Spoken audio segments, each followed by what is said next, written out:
It's important to engage with your accounting, legal, financial reporting teams early so that you can have those controls in place and you don't need to kind of go back and re-educate and re-inform and potentially have to revise your methodology and approach later on. Joining us today to share some of his thoughts on sustainability is Michael Chang, Vice President of Energy and Sustainability with Host Hotels and Resorts.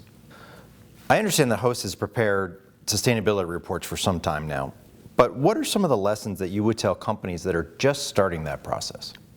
Sure. Host, we've been disclosing sustainability data for over 10 years, and we've been including sustainability metrics in our 10K and proxy statements since, I believe, 2017. So something that, as we learned along the way, is to really focus on creating an auditable sustainability reporting system.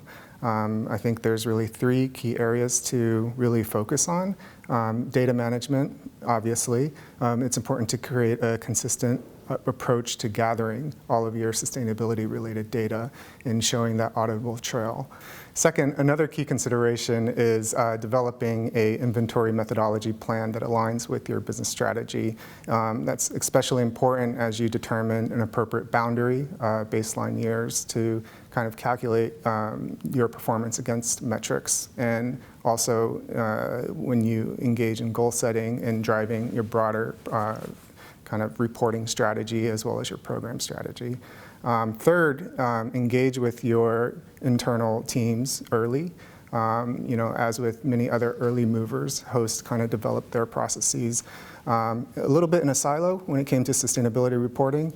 And when we decided to include, select SASB metrics in our 10K, it took several months of internal engagement for our separate teams to really understand, how is this data coming in, how are we managing it, what frameworks are we using to kind of provide that aspect of control and consistency so that they have confidence in the information that we're disclosing.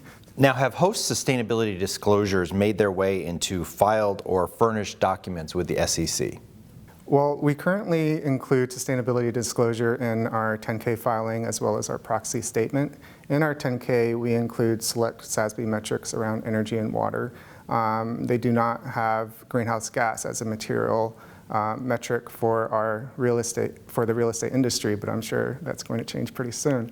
And we also have a one-pager in our proxy statement, just really highlighting the strategy and the pillars of our program, as well as different performance metrics, including investment and the environmental impact, as well as the business benefit and our performance towards our corporate sustainability targets.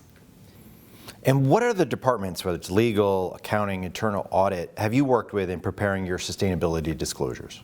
Well, when you're talking about our CR annual report, I would say every department within Host participates in the process. We have a corporate responsibility advisory committee where a champion from each department helps to kind of create and revise the narrative so that we have a comprehensive kind of ESG information disclosures out in the public. When it comes to the information that is disclosed in our SEC filings, we work very closely with our financial reporting, accounting, legal, and investor relations teams. These folks also make up our disclosure committee, and all of our sustainability disclosures from our CDP response to our CR annual disclosure, roughly 500 pages of sustainability disclosures goes through the sustainability committee to ensure that all of our information is consistent and accurate. And finally, does Host have its sustainability information assured by a third party? We do. Since 2013, we've we've achieved limited assurance on all of our environmental metrics. This was one of the key aspects of our program that provided a level of comfort for our internal teams to include these metrics in our SEC filings.